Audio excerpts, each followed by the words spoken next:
Di depan gerbang sebuah jembatan di kota London, duduklah seorang buta peminta-minta.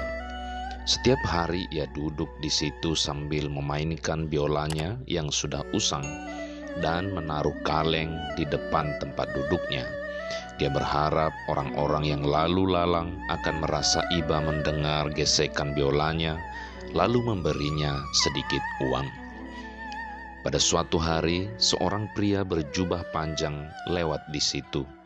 Pria itu memperhatikan si pengemis buta memainkan biolanya, dan ternyata tidak ada seorang pun yang lewat mau memperhatikan si pengemis itu, apalagi memberinya uang.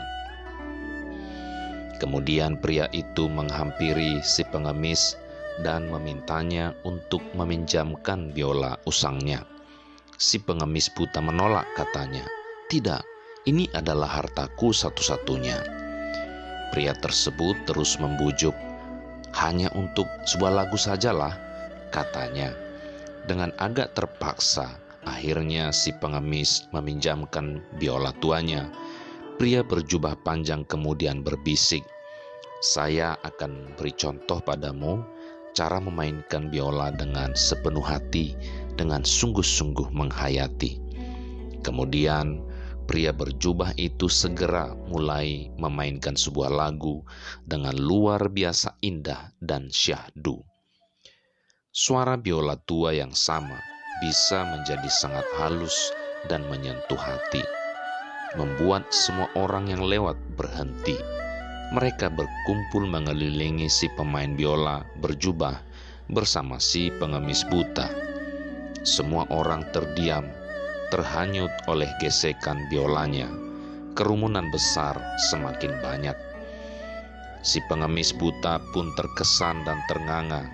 Ia tidak dapat berkata-kata.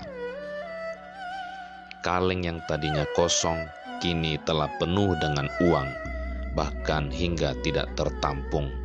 Bukan hanya uang recehan, tapi lembaran dolar banyak bertumpuk di situ. Saking banyaknya orang terhanyut, tidak cuma satu lagu, melainkan beberapa lagu dimainkan oleh si pria berjubah itu. Hingga akhirnya ia harus mengakhiri permainannya. Sambil mengucapkan terima kasih, ia mengembalikan biola kepada si pengemis dan berpesan, "Sekarang pulanglah. Dengan uang yang engkau dapat hari ini, belilah pakaian yang baik, mandi, cukur rambutmu, dan rapikan jenggotmu.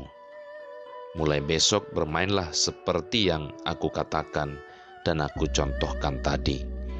Sambil berlinang air mata dan gemetar, si pengemis mengucapkan terima kasih. Pria berjubah hanya tersenyum, lalu beranjak perlahan meninggalkan tempat itu. Keesokan harinya, pengemis buta sudah kembali duduk di tempat yang sama dengan penampilan yang berbeda. Ia memakai setelan jas, rambut dikucir, janggut rapi, dan sedikit aroma parfum yang lembut. Lalu ia mulai memainkan biolanya dengan halus, sepenuh hati meresapi. Terdengar sungguh indah dan syahdu kali ini. Dalam waktu sebentar saja, orang-orang yang lewat kembali berkerumun menikmati lagu-lagu sambil memasukkan uang ke dalam kotak yang cukup besar, bukan lagi kaleng. Sejak hari itu, si pengemis buta ini tidak lagi disebut peminta-minta, tetapi orang menyebutnya seniman jalanan yang sangat menghibur para pejalan yang lewat. Nasib si pengemis buta sudah berubah, tetapi ia tidak pernah tahu siapa pria berjubah yang telah menolongnya. Apakah saudara ingin tahu siapa pria berjubah panjang itu? Ia adalah Niccolo Paganini, sang maestro biola. Paganini telah memberi bantuan sesuai dengan profesinya.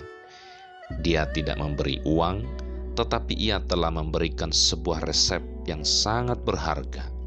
Saudaraku, banyak cara bagi kita untuk bisa menjadi seperti Paganini dalam membantu orang lain. Lakukanlah sesuai dengan kemampuan dan talenta kita. Jadikanlah hidup ini penuh arti dengan cara membantu sesama. Kebahagiaan sesungguhnya adalah bukan berapa banyak orang mengenal kita, melainkan berapa banyak orang-orang yang hidupnya menjadi bahagia karena kita. Kiranya hidup kita boleh menjadi berkat dan bermanfaat bagi banyak orang.